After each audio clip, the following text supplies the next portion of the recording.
નમસ્કાર. નિર્માણ ન્યૂઝની વિશેષ રજૂઆત ઝીરોર કાર્યક્રમ સાથે હું છું યજ્ઞ ત્રિવેદી. દર્શક મિત્રો, આજે ફરી એકવાર મારે શિક્ષકોના મુદ્દાને લઈને ચર્ચા કરવી છે. શિક્ષકોનો મુદ્દો હું એટલા માટે કહી રહ્યો છું કારણ કે શિક્ષકોને શિક્ષણ સિવાયની જે કામગીરી આપવામાં આવતી હોય છે, મેં આ પહેલાં પણ જે ડિબેટ કરી હતી કે જેમાં રાષ્ટ્રીય શૈક્ષિક મહાસંઘના જે અધ્યક્ષ છે એ મારી જોડે ડિબેટમાં જોડાયા હતા અને તેમણે મને કહ્યું હતું કે યજ્ઞભાઈ 118 જેટલી અલગ અલગ કામગીરીઓ કરાવવામાં આવે છે. 118. હવે આ 118 અલગ અલગ જો કામગીરી કરવામાં આવે તો શિક્ષણમાં અત્યારે તો ક્યારે જે પ્રોપર ધ્યાન આપી શકે, અભ્યાસક્રમ હોય, અભ્યાસક્રમ પૂરો કરવાની બાબત, એવું બધું ઘણું બધું છે. હવે બીએલઓની કામગીરી તો સોંપવામાં આવી, પરંતુ સૌથી પહેલું જે આત્મહત્યાની જે બાબત જોવા મળી એ ગીર સોમનાથમાં જોવા મળી. ત્યારબાદ તબિયત લથડવાના 4 દિવસમાં 4 જેટલા કેસ આવ્યા અલગ અલગ જગ્યાએ, કે અહીંયા જે છાતીમાં દુખાવો થતા આ પ્રકારની પરિસ્થિતિ, ગભરામણ જોવા મળી, વર્કલોડ વધી ગયો હતો, તેના કારણે જે 4 જેટલી તબિયત બગડવાની જે ઘટનાઓ જોવા મળી. ત્યારબાદ જો હું આજની વાત કરું તો આજે પણ જે જામનગરની બાબત હોય કે પછી અત્યારે તો સુરતની હોય, તેમાં જામનગરમાં અને અમદાવાદમાં એક જે બીએલઓની કામગીરીમાં ફરજ નિભાવતા જે શિક્ષક હતા તેમનું જે તબિયત બગડી હતી. તો બીજી બાજુ સુરતમાં એક મહિલા બીએલઓ જે કર્મચારી હતા કે જેમણે પોતાનો જીવ ગુમાવ્યો હતો. તેઓ બાથરૂમમાં જે ગયા હતા અને તે સમયે બેભાન થઈ ગયા હતા અને બેભાન અવસ્થામાં બહાર લાવ્યા ત્યારે ખબર પડી કે ના, તેઓ અત્યારે તો મૃત્યુ પામ્યા છે.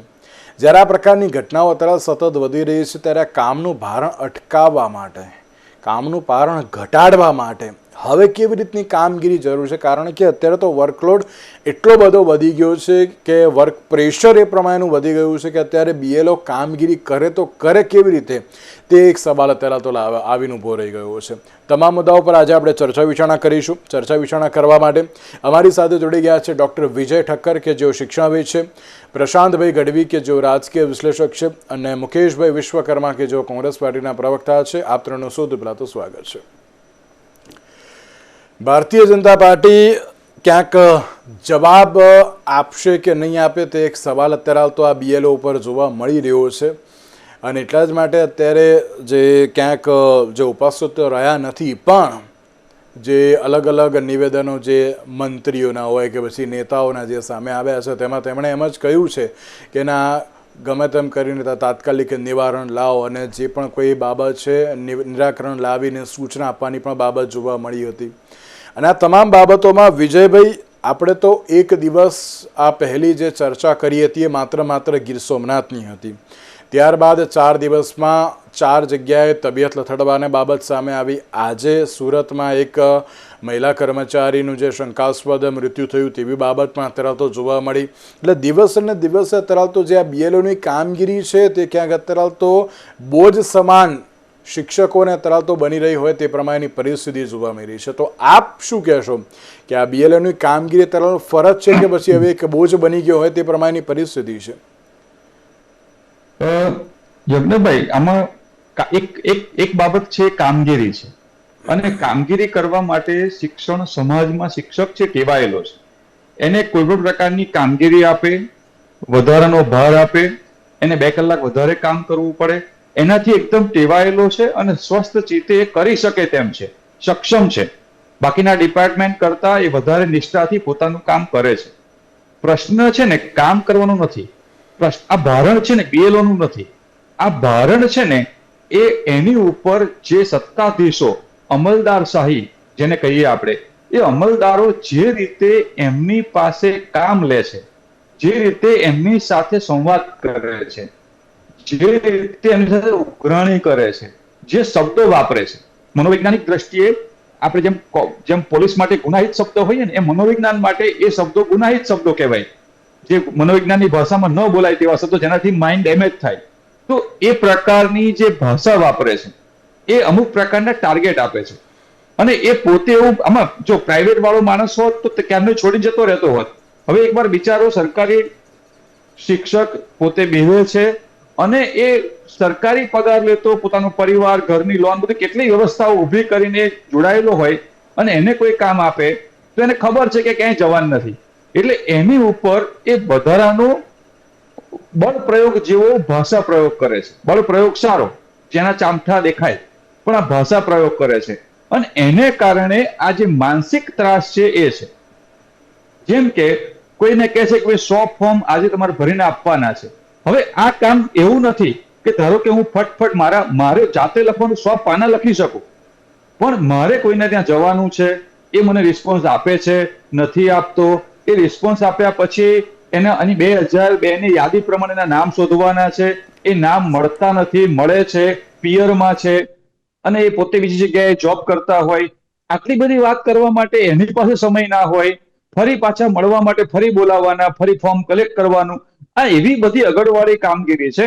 હું તો એવું માનું છું કે ખરેખર આ જે બધા સાહેબો થઈને બેઠા છે, મામલતદારો, એમને 25 ફોર્મ ભરવા જાતે મોકલવા જોઈએ અને પછી ટાઈમ નક્કી કરવો જોઈએ કે એક ફોર્મ ભરતા કેટલી વાર લાગે છે અને પછી ટાર્ગેટ આપવો જોઈએ કે તમે આ પ્રકારના ટાર્ગેટ પ્રમાણે કામ કરો. આ એવા લોકો છે જે, ને તો જો એ જ પોતે એટલા કાર્યનિષ્ઠ હોત તો આટલી બધી ફાઇલોનો ઢગલો જ ના હોત સરકારી ઓફિસોમાં. તો હું એવું કહું છું કે જાતે કામ કર્યા વગર માત્ર કામ કરાવડાવવું, અને હું તો એ પણ કહું છું કામ કરાવડાવવાની પણ આવડત નથી. કારણ કે ટીચર છે ને એ મનોવિજ્ઞાન એ ભણ્યો છે, બાળક સાથે કેમ વાત કરવી એને આવડે છે, જ્યારે આ અમલદારોને કોઈની સાથે કેમ વાત કરવી આવડતું નથી. કારણ કે એની પાસે બધા લોકો કામ લઈને જ આવે છે, સાહેબ કરતા કરતા આવે છે, એટલે જન્મજાત સાહેબ છે.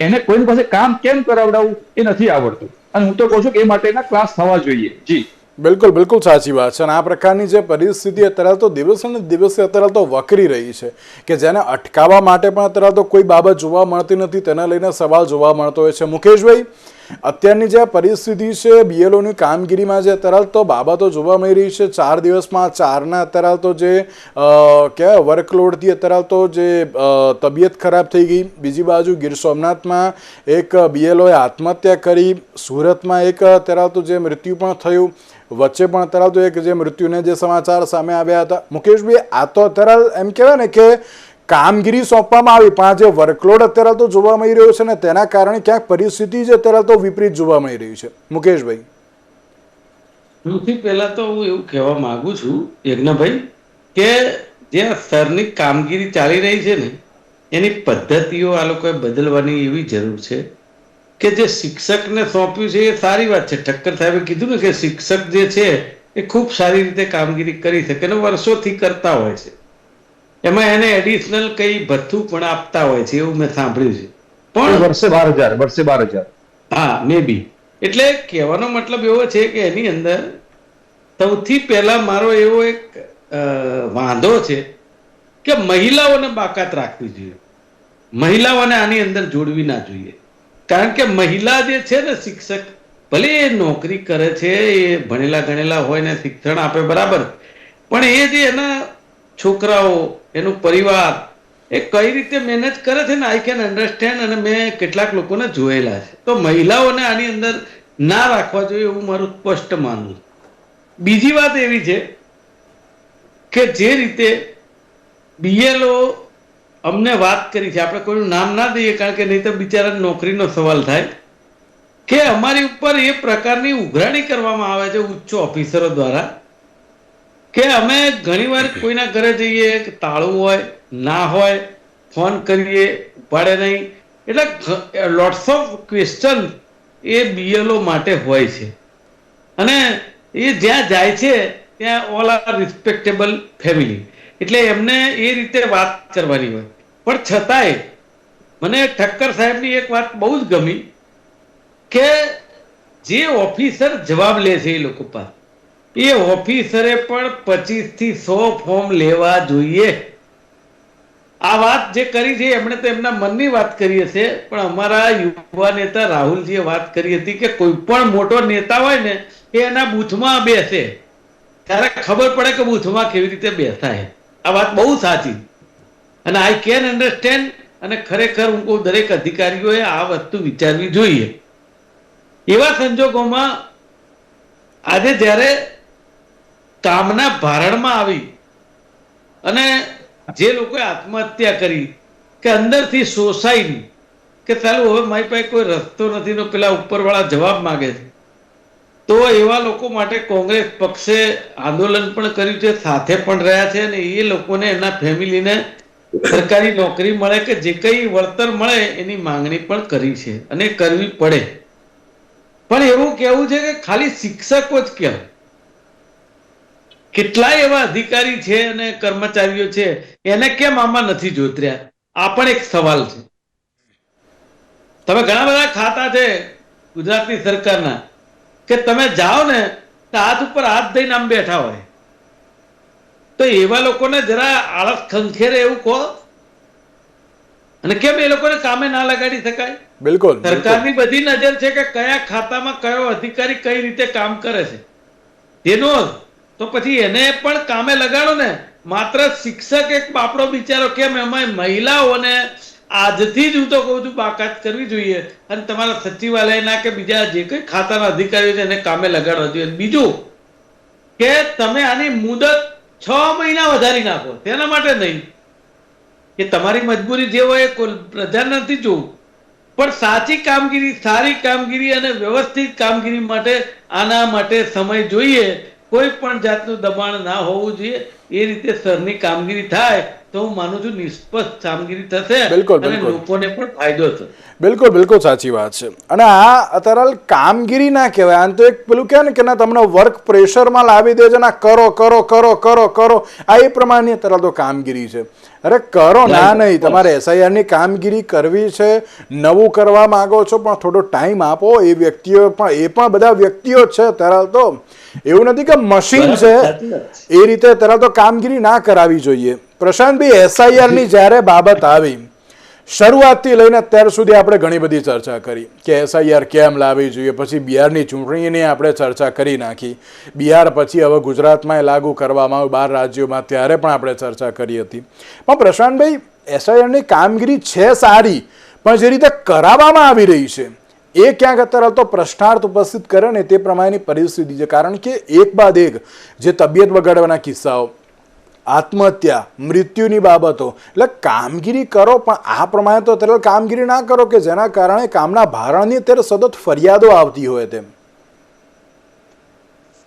ઉતાવળ કેમ કરવી પડે એના મૂળમાં થોડાક તો ઉતરી આપણે. યજ્ઞ તે બહુ જ સાચું કીધું કે બિહારનું જ્યારે જાહેર થયું ત્યારે અમે ઓલરેડી એવું ભવિષ્ય પાઠ્યું હતું કે હવે પછી જ્યાં ચૂંટણી આવશે ત્યાં SIR પ્રક્રિયા ચાલુ થશે. SIR જો 2002-2005 પછી ના થયું હોય તો તમારે જો ક્યાંય અમલ કરવો છે તો જ્યાં ચૂંટણી આવવાની હોય એ રાજ્યના 1.5 વર્ષ પહેલા. હવે ગુજરાતમાં પ્રેશર આવ્યું જેનું કારણ લોજિકલી તમે સમજો, એકચ્યુઅલી એમણે એમનું વોટર લિસ્ટ ફ્રીઝ કરી નાખ્યું છે અને કોર્પોરેશનની ચૂંટણીઓ માથા ઉપર છે. એકચ્યુઅલી કોર્પોરેશનની ચૂંટણી ફેબ્રુઆરીમાં થઈ જવી જોઈતી હતી, એની જગ્યાએ 8 તારીખ અને 9 ફેબ્રુઆરીએ તો વોટર લિસ્ટ ડિક્લેર કરશે એઝ પર SIR. હવે આ જે ડિક્લેર કરશે એના એલિગેશન કે કોઈ ક્વેરીઝ હશે એ લીધા પછી અમુક ચોક્કસ સમયગાળામાં ચોક્કસ મતદાર યાદી બહાર પાડવી પડે અને એના આધારે કોર્પોરેશનની ચૂંટણી થશે. અમદાવાદ, બરોડા, સુરત, રાજકોટ લગભગ એકય કાંડ બચ્યો નથી. આમ જોવા જાઓ જેન્યુઅનલી આજે જો ચૂંટણી થાય તો અમદાવાદ, બરોડા અને રાજકોટ ચોક્કસ હાલની સરકાર હારી રહી છે. એટલે જેન્યુઅન ચૂંટણી, ફેર ચૂંટણી, મુકેશભાઈને ગમે એવી વાત છે પણ ફેર ચૂંટણી થઈ રહી છે. થાય તો એ ફેર થઈ જશે તો લોચો વાગશે, એ ના થાય એના માટે મતદાનનું શુદ્ધિકરણ કરવું જરૂરી છે. મેં ઇલેક્શન કમિશને એવું પૂછ્યું કે સાહેબ તમારે SIR કરવું હતું તો it should be applicable for Vidhan Sabha. આ કોર્પોરેશનની ચૂંટણીમાં ટોપી બેસાડવાની જરૂર નહોતી, આ મતદાર યાદી ફ્રીઝ કરવાની જરૂર નહોતી. વિરોધ પક્ષે હજી સુધી આનો વિરોધ, મુકેશભાઈ મુદ્દો આપ્યો, તમે જાઓ કોર્ટમાં જવું હોય, જ્યાં જવું હોય ત્યાં જાઓ, કે કોર્પોરેશનની આ પ્રેશર કોર્પોરેશનની ચૂંટણી કરાવવા માટે છે BLO ઉપર. ગુજરાત રાજ્યમાં 52,000 બૂથ છે, એક બૂથમાં એવરેજ 1000 થી 1200 મતદાર છે. 5 કરોડ મતદારોનો ડેટા ભેગો કરવાનો છે. એમાં બી 18 વર્ષ જેને 2002માં પૂરા કર્યા નથી એવા લગભગ 1 કરોડ મતદારો છે. કે જેમનું નામ 2005ની 7ની ચૂંટણીમાં હોય, 12ની ચૂંટણીમાં હોય, પણ 2માં ના હોય. એટલે આખી જે પ્રોસેસ છે, બાકી બધા જે BLO માટે હું હવે બીજી વાત કે 52,000નો સ્ટાફ રાતોરાત લાવો ક્યાંથી? તો આપણી પાસે એક શિક્ષકોનો લોટ, જેમ વિજયભાઈએ વાત કરી કે એ લોકોને પહેલેથી શિક્ષક છે, બીજા કોઈ સરકારી ક્લાર્ક છે, એમને આવી પ્રવૃત્તિમાં જોતરે એનું એક સ્પેશિયલ ભથ્થું મળે છે. આ SIRની પ્રક્રિયા ગુજરાત રાજ્યમાં 2027 ડિસેમ્બરમાં વિધાનસભાની જે ચૂંટણી આવવાની છે એને લઈને કરી અને 1 વર્ષનો સમયગાળો આપવો જોઈતો હતો કે દરેકને બીજો અને ચોથો શનિવાર જે લોકોને રજા હોય, બીજો અને ચોથો શનિવાર એ પૂરતી જ SIRની પ્રક્રિયા કરવાની રહેશે. એ સિવાય એમણે ચાલુ દિવસે સોમથી શુક્રમાં એમનું શાળાકીય પ્રવૃત્તિ કરવાની છે. બિલકુલ આ મોડેલ જો ચાલ્યા હોત તો કદાચ મને લાગે છે આ કોઈ હોહાપોઈ ના થાત, કોઈ લોકોને તકલીફ ના પડત અને એક જીવ પણ જાય ને એ માથે કાળું ટીલું કહેવાય.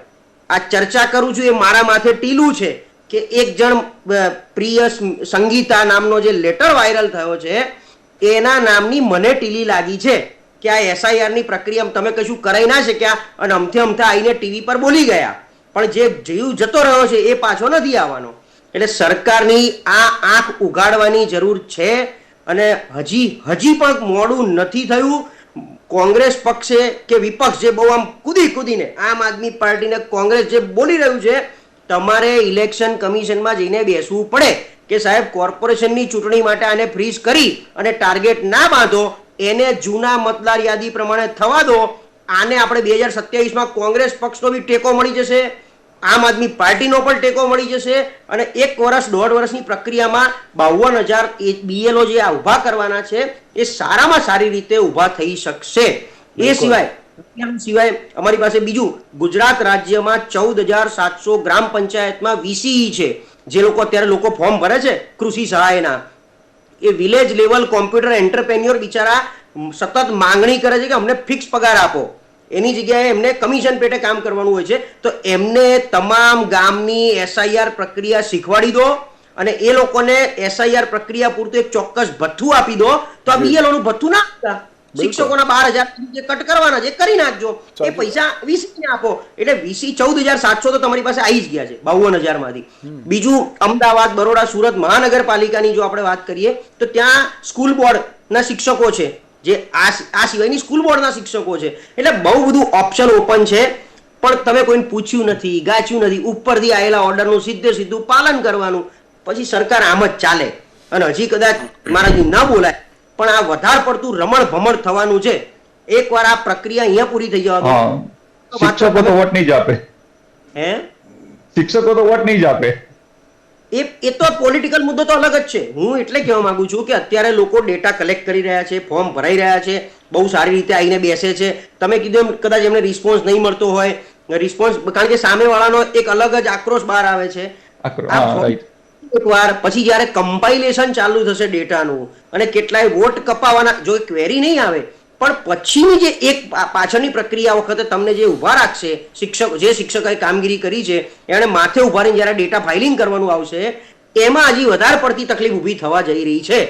મને ફેબ્રુઆરીમાં શું થવાનું છે અને આ મતદાર તબિયત બગડવાની છે, એટલી બધી તબિયતો બગડવાની છે. પણ આ મતદાર નવી બનશે, કોઈ ક્વેરી નહીં આવે. અને અમદાવાદ, બરોડા, સુરત, રાજકોટ, જામનગર, જેટલા બી ભાવનગર મહાનગરપાલિકાની ચૂંટણી આવવાની છે એમાં બહુમતીથી હાલની સરકારનો ભવ્યાદિભવ્ય વિજય થવા જઈ રહ્યો છે. બોલો, પરિણામ તો અત્યારે તમે જાહેર કરી નાખ્યું, ક્યાંક ચૂંટણી તો આવી નથી હજુ તેની પહેલા, પણ આપણે ચૂંટણીની તો પછી વાત કરીએ. પણ મુકેશભાઈ, તમે વિરોધ કર્યો, કોંગ્રેસ પક્ષ અલગ અલગ જગ્યાએ ગયું, વિરોધ કર્યો. હા, એક એવી બાબત પણ જોવા મળતી હોય છે કે ના, વિપક્ષનું ક્યાંક અત્યારે સત્તાપક્ષ સાંભળતો નથી. પણ જે પ્રમાણે પ્રશાંતભાઈએ કહ્યું કે હવે તમારે ઇલેક્શન કમિશન પાસે પણ હવે જવું જરૂરી બની ગયું છે, કારણ કે આ પરિસ્થિતિ અત્યારે તો જે ઘણી બધી વિકટ પણ થઈ રહી છે. અને સાથે ક્યાંક એક એવી પણ બાબત છે મુકેશભાઈ કે લાગે છે કે ના, અત્યારે તો તેને સ્ટોપ કરશે તેમ, કારણ કે સત્તા પક્ષ અત્યારે ચલો સાંભળતો નથી, વિપક્ષ અત્યારે તો કહી રહ્યો છે, તો હજુ પણ તમારે થોડો ક્યાંક વધારે પડતો વિરોધ અત્યારે કરવો એ બહુ જરૂરી બની ગયો છે, કારણ કે આ પ્રકારની જે પરિસ્થિતિ જોવા મળી રહી છે. ભાઈ તમારી વાત ખૂબ સાચી છે અને પ્રશાંતભાઈની વાત પણ સાચી છે કે વિરોધ પક્ષે આ બાબતે ધ્યાન દોરવું જોઈએ. હમણાં જ અમિતભાઈ ચાવડા અમારા પ્રમુખશ્રી અને તુષારભાઈ આ જન આક્રોશ યાત્રામાં એક જગ્યાએ બેઠા હતા ત્યારે આ જ વાત કરતા હતા કે સૌથી પહેલા તો આની અંદર ટાઈમ લિમિટ વધારવી પડે અને બીજું મહિલાઓને બાકાત રાખો. આ બે વસ્તુ ઉપર તો ભાર આપ્યો જ છે. અને આ પ્રશાંતભાઈએ કીધું ને ખૂબ સાચી વાત છે કે આ સ્થાનિક સ્વરાજની ચૂંટણીમાં જ કેમ વિધાનસભા વખતે વાત હોય તો બરાબર, પણ પ્રશાંતભાઈ તમને એક વાત કહેવા માંગુ, જે રીતે રાહુલજીએ કહ્યું કે એક નામે 23-23 તો નોંધાયેલા છે, એ વાત પણ બહાર લાવવા માટે આ જરૂરી ખરું મારી દ્રષ્ટિએ. બરાબર, એટલા માટે પણ હવે એ વિરોધ કરે કોંગ્રેસ પક્ષ તો યોગ્ય બાબત નથી, કારણ કે અમે જે શોધ્યું છે એ વસ્તુ આમાં ફલિત થાય.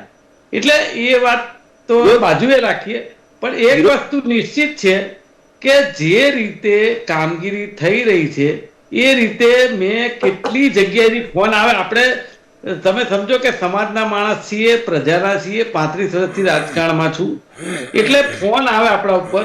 એક તો બીએલઓ ફોન નથી ઉપાડતા, બરાબર, અને કેટલીક જગ્યાએ અમારે ત્યાં તો 2 ફોર્મ આપ્યા છે, હું કબૂલું છું, પણ કેટલીક જગ્યાએ જે 2 ફોર્મ આપવાના છે એ 2 ફોર્મમાં એક ફોર્મ ભરીને આપવાનું છે, બીજા ફોર્મમાં બીએલઓ ની સહી લેવાની છે.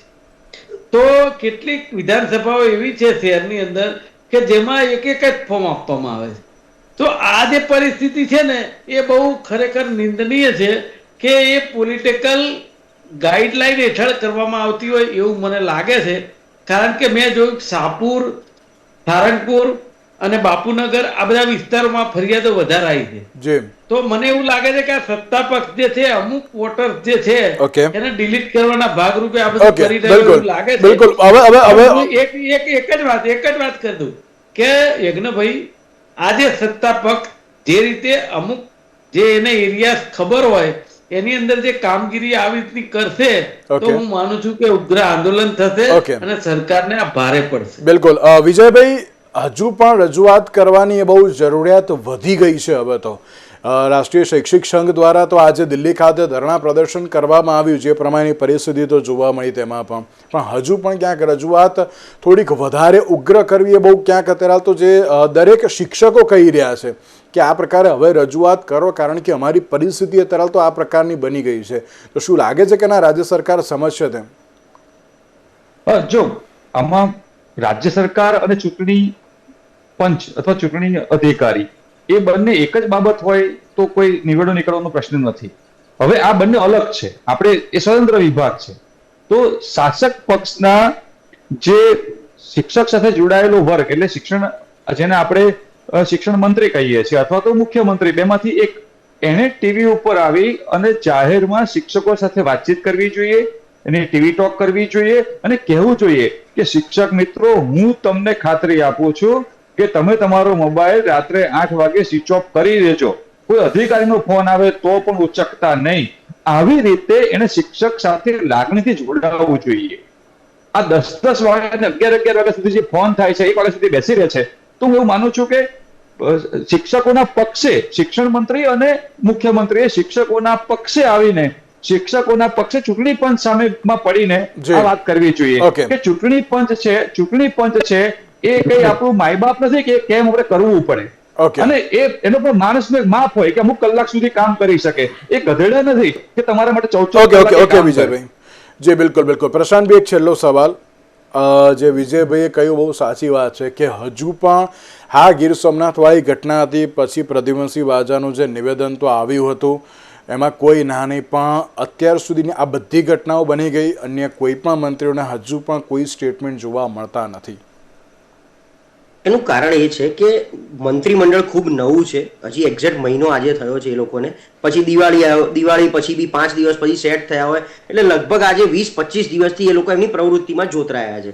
બીજું કોઈ પ્રકારનું સંકલન નથી ઇન્ટરનલી. આ તો પ્રદ્યુમનભાઈ સીધા જવાબદાર બને મંત્રી તરીકે આવે, બાકી આ કોઈ જૂનું મંત્રીમંડળ હોત તો એ લોકો એમની રીતે ક્યાંક ને ક્યાંક સ્ટેટમેન્ટ આપવા માટે આપી શક્યા હોત.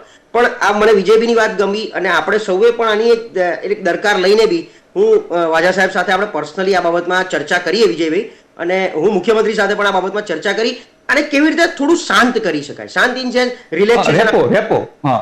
એક રિલેક્સેશન આપવું હોય, ડેટ એક્સટેન્ડ કરીએ, જેમ ફ્રીઝની મેં વાત કરી કે ફ્રીઝ કર્યા વગર શું કરી શકાય, તો પછી અથવા તો વધારે સ્ટાફ ઉમેરી એ લોકોને એક આસિસ્ટન્ટ જોડે મળી જાય, જેટલા બીએલઓ છે એક બીએલઓ ની જોડે એક આસિસ્ટન્ટ મળે જે એમનું એટલીસ્ટ ક્લેરિકલ કામ કરે, અથવા એ લોકો માં કામ કરે, બીએલઓ ફર્સ્ટ.